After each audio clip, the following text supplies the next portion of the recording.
Hello, hello mga kananay. Ayan, nagluluto na naman tayo ng sinigang na bangus.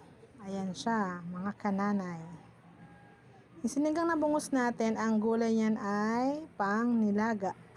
Pero sinigang po yan, mga kananay. Ayan, yummy yummy. Sabaw pa lang, ubos na ang isang kalderong kanin. Ayan, mga kananay, mga ilang ano na lang, lalagyan na natin yung ating gulay kasi luto na po yung ating isda na bangus.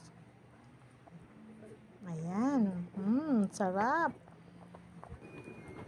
Ayan na, nakalagay na po yung ating gulay na pechay.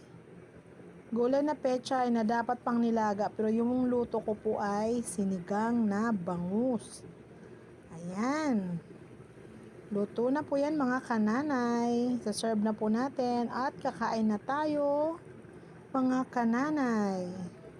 Yan, yummy, yummy.